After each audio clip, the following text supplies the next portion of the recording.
Thank you very much, Mr. Speaker.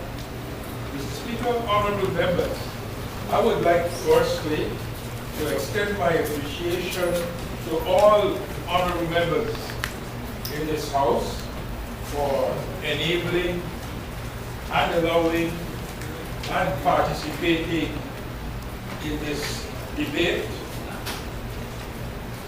for the resurrection, for the return, and even the resurrection of the bill motion, which we hope would see us being able to bring a minor hydropower project into realization.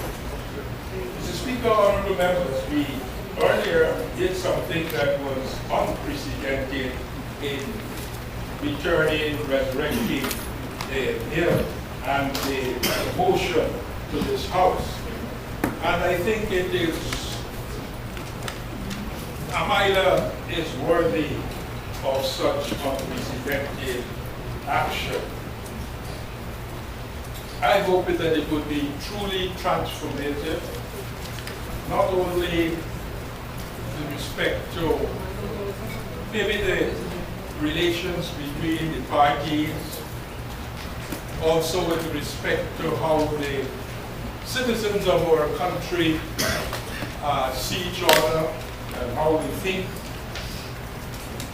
I think that it is really transformative for those reasons, and maybe those reasons may count as much as and even more than the savings which we are pretty sure will follow the construction and establishment of the Amila Falls hydropower plant.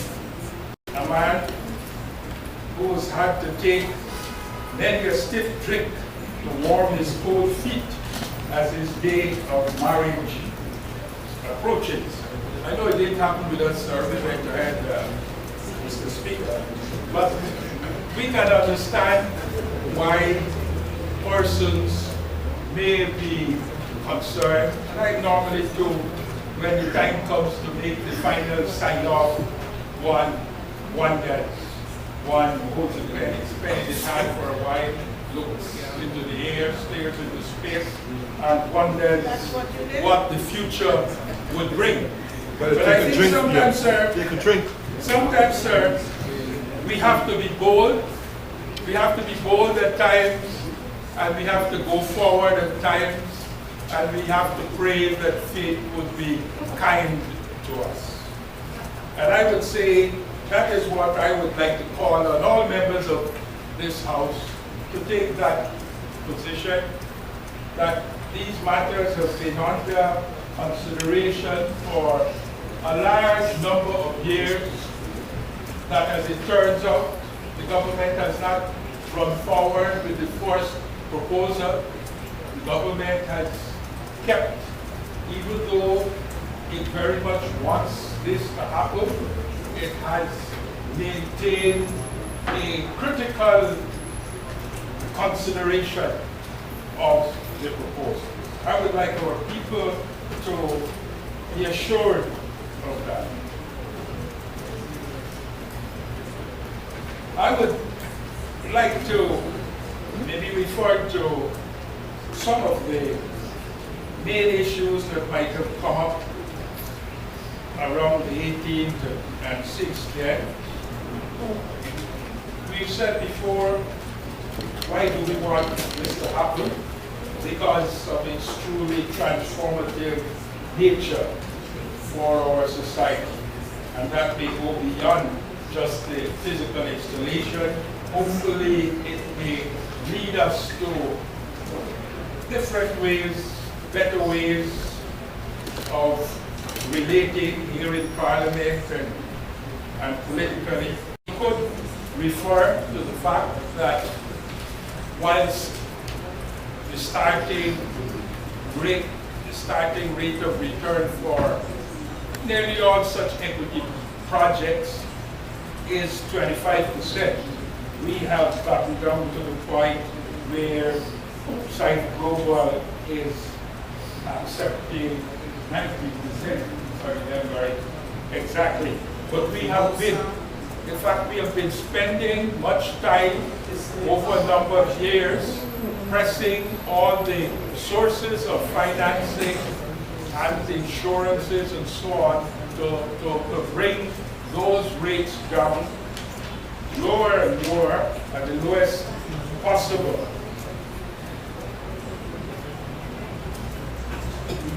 Mr. Speaker, I have seen some things in the media which seem to have misunderstood or maybe not been sufficiently experienced with these sort of things. And I would admit that were it not for the job that I've been in, maybe I might not have bothered at the various times over the last 10, 15 years, as various announcements have been made in the media and so on. I would probably have not paid it attention. So I can understand again why some people maybe only now paying attention to these things may not understand fully what is involved. But we have been having the presentations by Scythe and their parent company, Blackstone, and also those who have been working on this project. There have been presentations which I think answer a number of questions. I think one of them that I would like to refer to is the issue of financing. The presentations have been made as to how the financing is being put together, debt and equity, that Scythe is putting so much, and the government of Guyana from the GRIF Fund is putting a certain amount of money in there. It's available to us. It's a project that has won the approval for an application of the GRIF by an approved project in line with LCDS, low carbon development approaches, then that money could be lost. So we have spoken about the presentations on how the financing is put together, debt and equity, and we have said that the government is going to forego return on its own equity so as to keep the tariffs, the prices, as low as possible. And one can imagine that that sort of thing also puts pressure on other providers of finance. And it more or less says the government, we Guyanese, are ready to put our money, where our mouth is, and we're ready to forego a return because we really and truly want the lowest prices possible, the lowest electricity prices possible in our country, not only for domestics, but also for, and particularly for industry, because we want industry to develop, and when industry develops, it brings more job opportunities for all of our people. So we've spoken to the financing and how it is being put together. And we have spoken about how this money is to be spent in constructing and creating the facility. So this money is being provided to Amila Falls Hydropower Inc., AFHI. And AFHI, with that money, is going to build the dam and the power station and put in place the transmission line. They are going to create the facility. And then, thirdly, with the facility created, there are the payments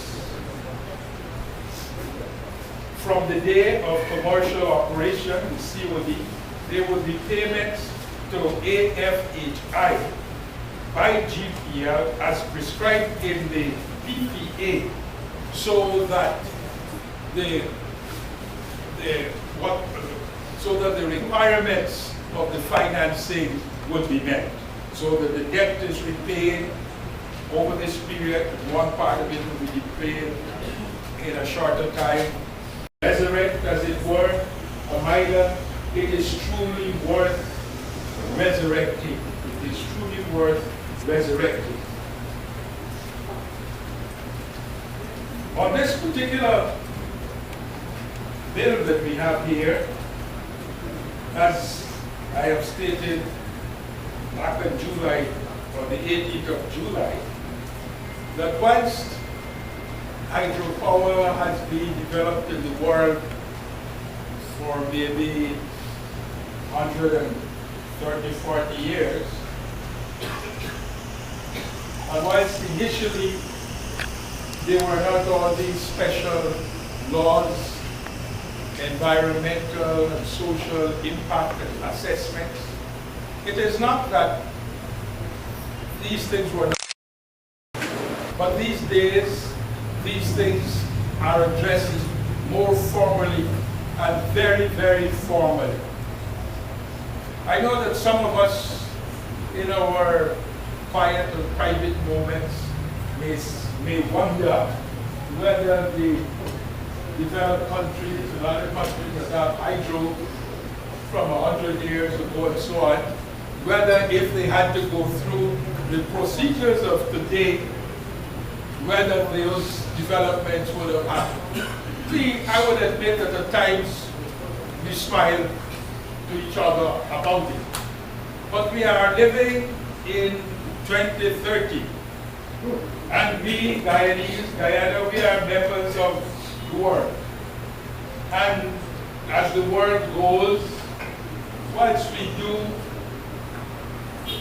maybe pick up a bit now and then, but as the world goes, we go. And so we have to amend the HGPA, another act that is 50 or more years old, another act that was born in the time of colonialism. We have to amend it so as to take account of the needs of today for commitments to being environmentally correct. And we accept it. As government, we have accepted it. We have come into arrangements with the IDB and others, and we accept that to get the benefit of the reduced cost of power, potentially 50% reduction in the cost of generating and delivering electricity to our people, we think that it is quite proper that we accede to, and maybe even more than accede to, because we want the environment in our country to be protected too. We want the environment in our country to be protected too. And so we are going forward with these amendments without any hesitation and with full and total commitment to them. And when the time comes for the third reading, I would introduce the amendments which have been circulated and before us. So, Mr. Speaker, honorable members, I would be pleased. My greatest wish would be satisfied if when the time comes, all of us support it, all of us support this hydroelectric power amendment bill 2030. I thank you.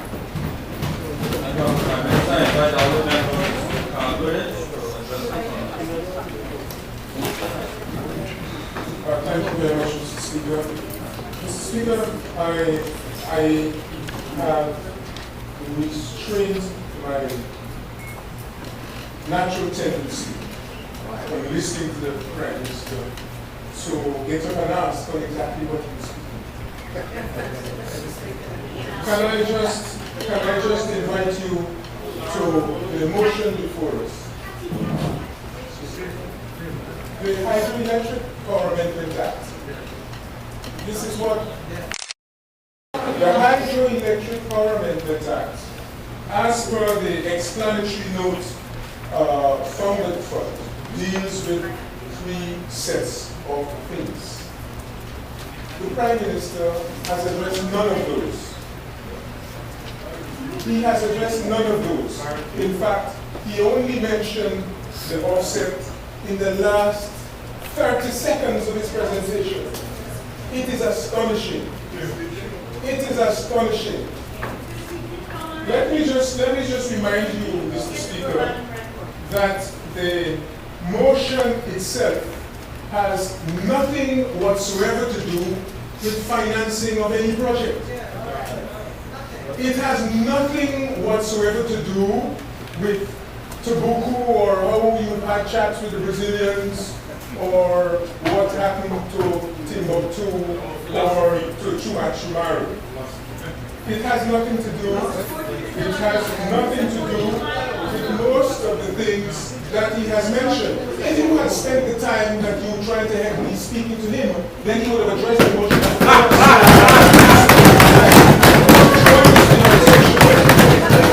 It is an insult, Mr. Speaker. The purpose of this exercise is basically to lay two bills, or a bill and a motion, that only tangentially have to do with Amida. Then you attempt to force the other side to speak to the bills and to the motion, and the presentation, if I weren't here to be the Prime Minister, the preparation of the presentation would have been completely sidetracked by the fact that one addresses a motion and the Prime Minister addresses what seems to him to be a most sexy, an interesting area, the dream of Guyanese to have hydro. But the project, if that was so important, why didn't you bring a bill that captured all those things you were explaining and seek our permission to approve it in its entirety, Prime Minister? That is the proper way to proceed. That's the proper way to proceed. For all the virtues of Amalia, all the benefits that he is outlining for us, we don't have a document before us, a single document before us, which captures those features. And I think it is most unfortunate. The bill before us is the bill that needs to be approved.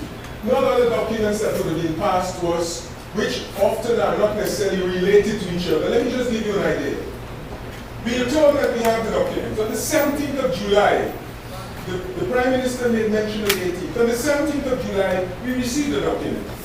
That document had the price of the construction of Amalia at $840 million US. Okay. On Monday, we met with Site Global Inc. or Site Global and Blackstone. The price reflected in the document, page 2, I believe, handed to us by Site Global, was $858 million US. We raised it with them in this very room. How could that happen? The subsequent meeting that they had with others generated an even different level of figures, even higher. Okay? $1.054 billion US. And yet we are being heckled here and told, don't matter, it doesn't matter that you don't have the documents right now, we've given you all of them before. Which one of the documents is it that we're supposed to have worked with? The responsibility of the government is to ensure that at this point in time, when the bill or the motion is laid before the House, the latest figures with which they work are before us. That is what we make a decision on. The best information available.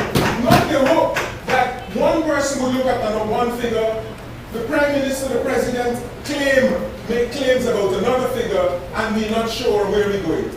The Prime Minister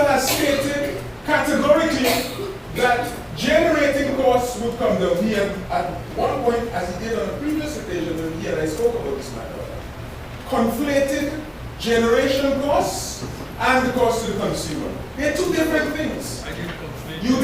You did. The Prime Minister conflated the two costs. If you want, I'm not saying you don't know the difference. I'm saying that in making the presentation, the costs, the concepts were conflated. Which means, as has often happened, the public gets the impression that when the Prime Minister says, well, generating costs will come down to 11 cents for 22 or wherever it is, they assume that the cost to the consumer, the tariff, will come down by that significant extent. It is not true. And why I say it isn't true? The Prime Minister was with me when he asked the IDB. I asked the IDB without him. I asked the IDB team that came here when they were with him, and they could not give an undertaking or guarantee that the price to the consumer will come down. Well, you see, Prime Minister, it isn't that I don't trust you. I know that the Prime Minister is expert in many things, but I've heard the Prime Minister, Mr. Speaker, give many pledges in the past. Many pledges. And I have been unhappy. I have been having an unhappy experience that many of them, which would normally lie within his purview as Prime Minister, he was not able to deliver on. And therefore, I'm not prepared to simply take his word on those. The public should not be required to simply take his word on it. If a major financier at this point in time can't tell us, why is it that the Prime Minister is telling us this? If he is so sure that power is going to be delivered to the consumer at the price that he announces, then he should have no difficulty guaranteeing that if he and his colleagues are in office, when that happens, they will resign. If you are so sure about it, give us that undertaking. Because nowhere can we find anyone prepared to guarantee that. In fact, SAG itself was not prepared to give such an undertaking. They gave the undertaking about the generating costs. And when the minister was asked about it on the radio, I noticed he worded his response very carefully. Okay? He worded his response very carefully. So we are into a very, very funny game being played here by the opposite, by the government in relation to the opposition. But let me, since he's raised these points, about the financing and so forth, let me speak to them. And I will, if it pleases you, Mr. Speaker, and my colleagues, then turn to the issue, the specific issue that he didn't address, which is captured in the motion before us.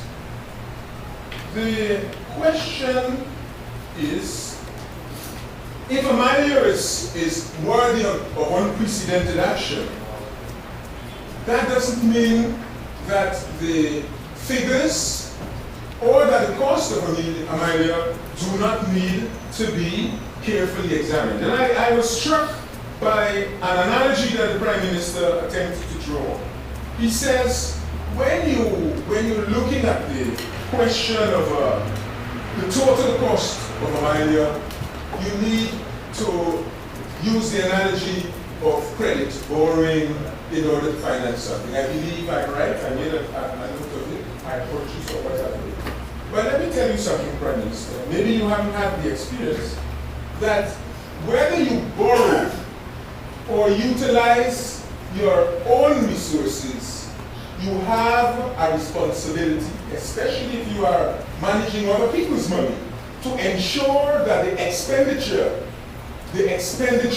is as little as necessary. In other words, you don't pay more than the activity warrants. And that is the issue with the manager, whether in fact you've put together a package that is as cheap as it should be. That is the issue. And if you look at, you said that when you came to speak with him, you arrived at the agreement with SAIF, it was in 2006. The price has itself accelerated or appreciated substantially since that time. And this is part of the problem. All the elements contributing to that increase don't have to do with fuel prices which you cited. they have to do with the manner in which the package has been put together, the various cost elements in there, including, since you took the trouble of mentioning him, the fees to be paid to one Mr. Motilal. That, as well as any inefficiencies, all will go on, in the end, onto the cost of the project, and either the tariff that the consumer will have to pay, or the additional subsidies that you will be forced to pay in the event that the consumers refuse to accept prices that you say wouldn't increase. You'll have to find taxpayers' money to pay that subsidy. So that is the reality. It isn't a question of not understanding the concept. There is, I think, a responsibility of every government. Whether you're building a parliament building, whether you're building an NIS building in quarantine, whether you're building a wharf on the Essequibo, to ensure that it is done efficiently, so that the burden that the taxpayer carries is as low as necessary. That is the issue. It's got nothing to do with whether we know about hire purchase and any other forms of credit. The other observation is that you mentioned the issue of size, and you seem to have taken great pleasure, both now on this occasion and a previous occasion in which you addressed this in this house, in mentioning that I had said that the project should be 200 megawatts. I said nothing of the sort, Mr. Prime Minister. I said nothing of the sort, Mr. Daniel either, honorable member.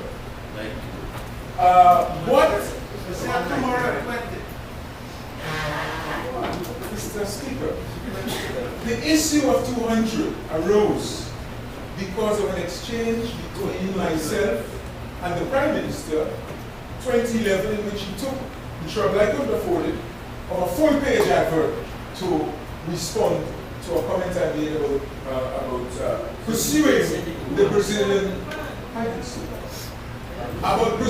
pursuing the Brazilian offer. Okay?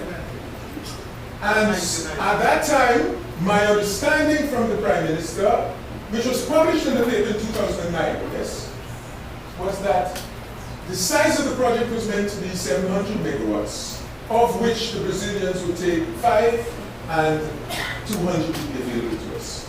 That was the context in which the figure arose. Let me go on to say that at the meeting with the Prime Minister and SAID, a meeting with the Prime Minister and the IDB, the Prime Minister and Dr. Ashley Singh themselves, due to the attention of the meeting, and I think the IDB concurred, that within 3 to 5 years, the amount of power generated by Amalia would not be sufficient to meet normal needs of consumers in Ghana. Why on earth in those circumstances would the Prime Minister be telling people that I said it wouldn't be adequate? I was merely repeating the information that you brought to our attention. I believe our colleagues from the AFC were there as well.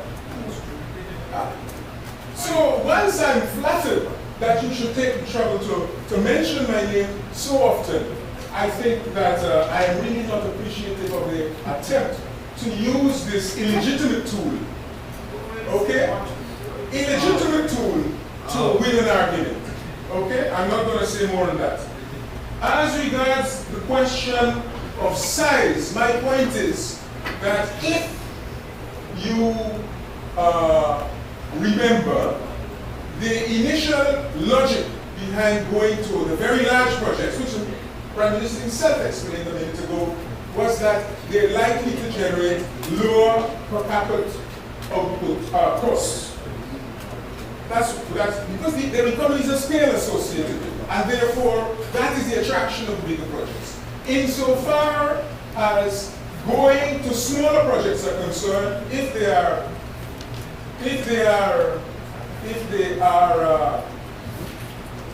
ruled out by virtue of inability to find a financier, then in going to the smaller projects, you have to bear in mind that you will still have the infrastructural burden.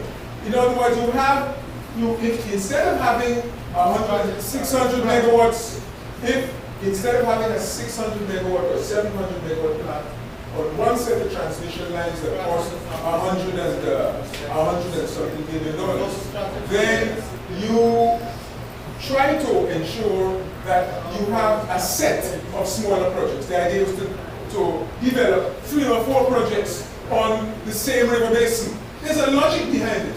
And therefore, what I have always been saying is that if indeed the intent is to follow that logic, and I believe the engineers recommend it and economics recommends it also, then we should know what it is that the government plans.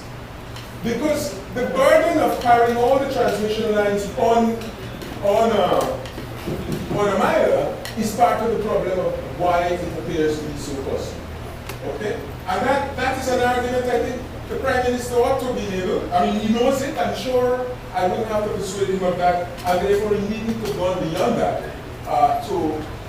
whether I said A or B. The point is that those who've already invested in generating plants are concerned that you are not going to turn the investments they have in generating plants into ashes. In other words, they have now to buy the same services that they had invested substantial amounts in acquiring in the first place. So those are some of the issues. You mentioned also, perhaps I should make reference to, the Prime Minister made reference, Mr. Speaker, to the question of the financing package, and explained that you had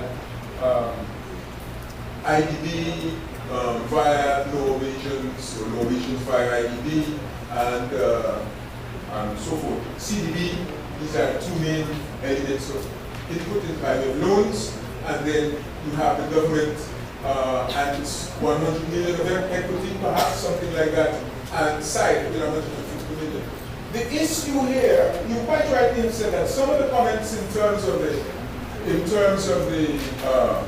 equity share may not be, perhaps, may be made, perhaps not in full knowledge or without full cognizance of the nature of the package itself. But you know, in the end, what matters is the way that you structure that package. The total, let us assume that the figure of 800, let's work with 840 million for this. If you have a total cost of 840 million, and you have so structured the package that 250 million of that constitutes equity, okay? And you can only find 100 million for equity. So having organized or orchestrated 850 million, 840 million in terms of capital, you end up with an equity share in the company of only 40%. That is really what people are concerned about. And whether you should not have looked at a different leveraging, the equity element should not be different. But what's even more worrying than the equity element is that in the end, but it depends on how you look at it, in the end, the participation of the government in or on the board of directors actually doesn't even reflect that equity share. I hope I'm wrong. I understand that there was, the proposal is that they may end up, that is side global, with board representation and certainly management of the equity, that is management of the company, that in fact is operationally far in excess of that. And that is the other dimension that needs to be addressed. So these are, I mean, Mr. Speaker, I really don't know. We can spend the evening, because this is a massive project, for hours talking about various aspects of the financing, even bits on the engineering side. But the critical issue, I believe, for most people, is in the end whether the packaging is done in such a way that the company will be able, GPL in the end, will be able to deliver tariffs to the consumers at a level significantly below those that currently exist. That case has not been proven by the government. Let me tell you the other dimension that was raised and has not been answered. We asked IDB why it was that they believed, well, let me say, the understanding is let's assume site doesn't work, it's work in terms of delivering the power to the terminals that it is agreed to deliver, to which it is agreed to deliver the power. But we know, of course, that the power then has to be received by GPL. The travails of GPL were only partially mentioned by the Prime Minister when he tells us that GPL's losses, which he refuses to call inefficiency, when he said that GPL losses were occurring because we didn't have the money to invest in the equipment.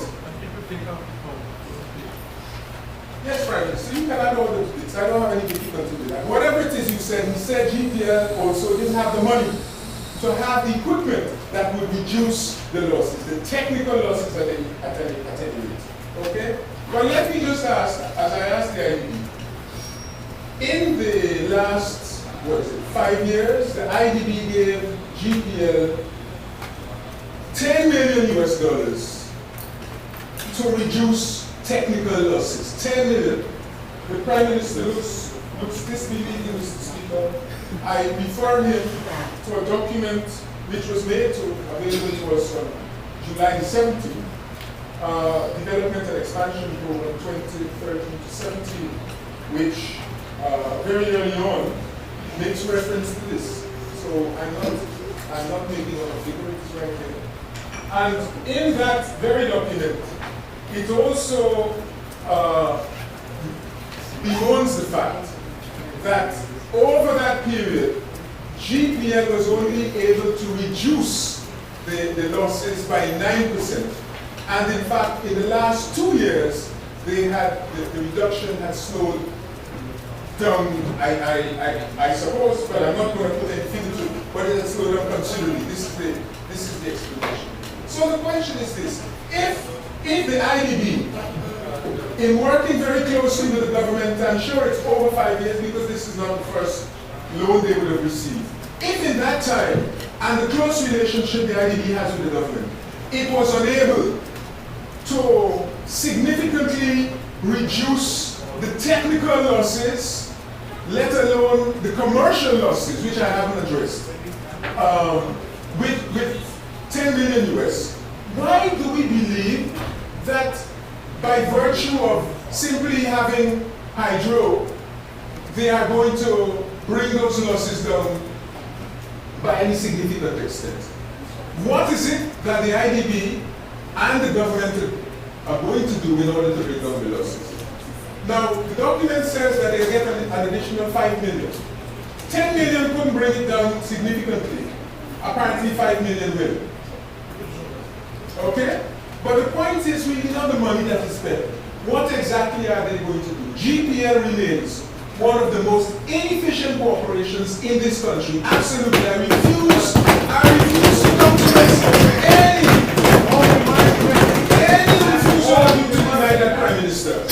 The idea that it is other than inefficient can only perhaps be added to by also drawing attention to a variety of corrupt practices that take place in that corporation extensively. Disconnection teams are followed by reconnection teams in short shrift, and only one set of them are formally paid by GPL.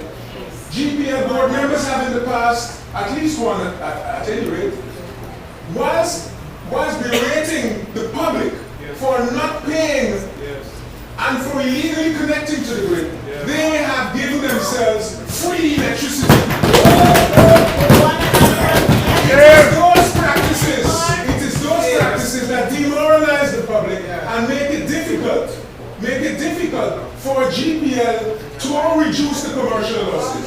And the extent to which that has generated hostility in the streets is clearly indicated by the murder of the GPL's chief security, who went to enforce reconnections in one area in Georgetown.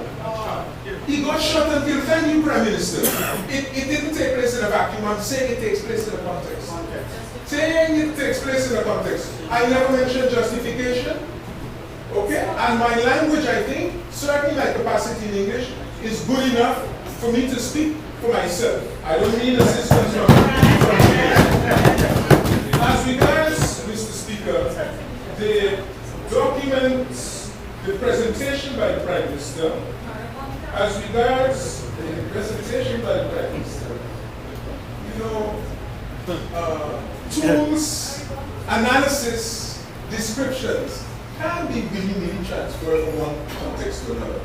So you keep the description that our colleagues have crafted for you, and I'll find one for myself.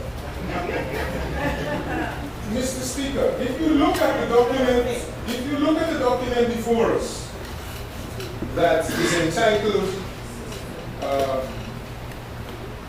the Hydroelectric Power Amendment Bill number 15 of 2013, you will find that a lot of the things that we would like to see explained are not there at all. And that is why the Prime Minister needs to understand that just giving his words, and merely giving us an off-the-cuff analysis with a lot of analogies, or some analogies that certainly befuddle me, is not going to be sufficient to deal or quell the criticisms and concerns out there. You have a document which has been examined, for example, and one of the points you raised would deal with, for example, the concerns that have been raised in recent times. Professor Thomas, a distinguished professor in this country and one of the region's most outstanding economists, renowned globally, a former colleague at the University of Guyana, calls Amalia one of a number of troubled public projects. And in describing it in that way, he listed the following characteristics. He said, and I quote, on the one hand, their intrinsic economic wisdom, development potential, and transformative value is doubtful, especially when compared to their objectification, pardon the language, but that's not my symbolized. Their objectification of fraud, waste, corruption, inefficiency, and mismanagement that some argue characterize government investment spending, and worse, provide evidence of the wider social, political, and cultural pathologies which beset Guyana today. And that is just in the preface of a document produced in July of 2013. So I'm saying to you that there are serious issues to be addressed. And if they are to be treated equally seriously, you have to set out in a manner that enables this House to compare and contrast what you say and to undertake the analysis of what you say so that the issues raised by other commentators can be examined seriously. We have received from... Honorable Member, your time is up. You need an extension. Speaker, I know that I will be given 15 minutes to continue this presentation. Thank you very much, Mr. Objection. Certainly, there is in the presentation of the Prime Minister, and in this document which is called a hydro, it is a misnomer, no description of the companies to which the Prime Minister made reference, okay, of the reason why or what they're going to do about composition of the board, okay. There is no description of the power purchasing agreement itself. It is not in there. You don't have to have the whole agreement in the document, but at least this is an important element of what is to happen. The formula for arriving at the tariff, nothing, the commitment to a reduction in tariff, nothing in here, nothing about electricity, in fact, as I said. Nothing on how the construction contract came to be awarded, how it is that we settle on what is the outside of Guyana. We've spoken about being small, therefore the per capita generation cost will be relatively high. But why the cost of this hydro compared to all the current hydros going on stream in the planning future is the highest of certainly of the ones I've seen. And I haven't seen anybody argue otherwise. Why it is that this arrangement is called a bill operate and transfer, what appears to be a normal good arrangement, when it has some features that don't properly belong there. We have not been told how it is the government is so certain as to where the price is to arrive, where the tariff will arrive, when the major financer is not prepared to give that undertaking. And it is not surprising, because both the government and the IDB agree that at this point in time, neither the economic feasibility study, foreign economic feasibility study, or the due diligence exercise that the IDB itself has commissioned are yet complete. In the absence of those, it is rather heroic for the Prime Minister and his colleagues to be giving commitments about reductions in tariff that seem to range from 25 to 40%. So these are some of the issues. The Prime Minister looked puzzled when I told him that subsequent to the company telling us the cost of the exercise was to be 850 million, 858 million, that they had added elements, and at least our associates gave us a figure of 1.054 billion. The design, which the company told us in here, was not exactly finished, something like that. That the design wasn't absolutely finished. That the exact location was not itself determined. All of these things will affect the final cost. So I'm a little surprised that he should look so disbelieving when I mentioned that the figure turned out, the figure given to us was higher than that which they gave us when they met with us in this very room. So if the final cost of the project has not itself been set, then it isn't surprising that all the partners are reluctant to embrace these dramatic decreases that the minister has spoken about. Now, let me again come back to the fact that the document, whilst carrying the name of Hydro Project, is of such limited scope. I mentioned it earlier, maybe you weren't here or we were still chatting to the Prime Minister. The Hydroelectric Power Amendment Bill 2013, Bill number 15 of 2013. This is what we are discussing, although the Prime Minister didn't address any of the elements. So let me say to you that one has to ask oneself, why would the government, through the Prime Minister, present us with a bill about a hydro project, which bill does not address the central features of the hydro project? Well, he's spoken about it, but I'm saying that shouldn't be enough. The question is this. We are seeing a device, or the continuation of the device, of bypassing the assembly for purposes of detailed discussion of expenditures of a massive size. And it is the same arrangement as with Parliamentary. And I suppose if the IDB had not required the government to pass legislation for the guarantee, or to pass legislation for the offset agreement, this project would have suffered exactly the same fate as Parliamentary. They would have gone ahead with it without consulting us. We would have heard about it somewhere down the line.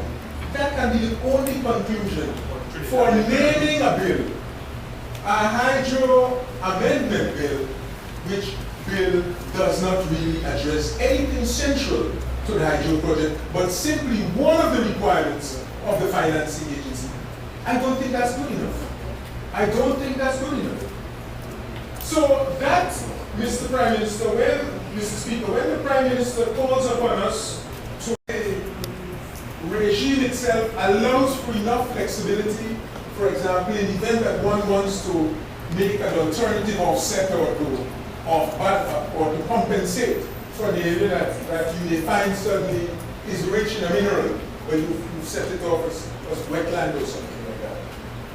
I don't see that in here the crafting is flexible enough to allow us to deal with that in a way that I think all reasonable people would regard as appropriate or flexible. So that is the other dimension I'd like to touch on. The other set of observations I want to make, Mr. Speaker, is that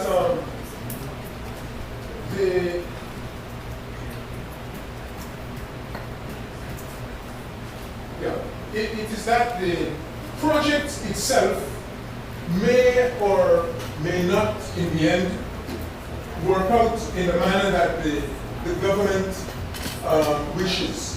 But the government has an obligation, and up to now it still has an obligation, to put before us, by way of a document which is to be specifically approved, a document which captures and addresses their goals and objectives in relation to the project, as well as dealing with some of those issues. This is the largest project a government in Ghana would have ever undertaken in terms of the size of the investment. I just want to remind you, Mr. Speaker, remind my colleagues, that the largest investment the government has undertaken still remains a white elephant. Right. 5 years after the strike. And shortly after that, they built a packaging plant. A packaging plant, when the newspaper complained that the packaging plant wasn't working, our ministerial colleague who isn't here at the moment explained that it's not true that it's not working. It was only working at 1/3 of capacity. Now in economics, that is a very, very serious indictment. And what I'm saying, Mr. Speaker, is that whilst the colleagues on the other side would like us to trust them, so if they say it will work here, it will work here, we want to trust them without question. There is historical experience to draw on, okay? And you have a responsibility to do more than simply ask us to trust you. You need to ensure that the I's are dotted and the T's are crossed. And going about trying to persuade us to approve the project in this particular way, which is, I believe, by the back door, rather than giving us a project document which we can then specifically approve, you bring something which is from a donor, which we approve in isolation in its own right, is not good enough. And in those circumstances, the APNU, Mr. Speaker, is not in a position to lend the support that the Prime Minister seeks for this project. I want to say to you that we have indicated in the past that we were not satisfied with the answers, especially as regards the tariff to the consumer in this matter, and that has always been the biggest area of concern, certainly to us. As regards the manner of presentation now, I think that compounds the problem in many ways. And I take the opportunity, Mr. Speaker, to say to you, I notice your enthusiasm to get this bill considered and to get it through. Before you do that, your time is up. And you need to have an extension. Mr. Speaker, I will move that the honorable member be given 5 minutes to conclude his presentation. Thank you, Mr. Speaker. I think we are all equally enthused by the prospect of hydro, but it cannot be any old hydro. If somebody chooses to solve my problems, which I'm having today by offering me a car, then I can't accept any old car or any old vehicle. The economics of it matters. The economics of the project matters, and that is what the government has to get right. And when I hear Side telling us, when I hear Side Global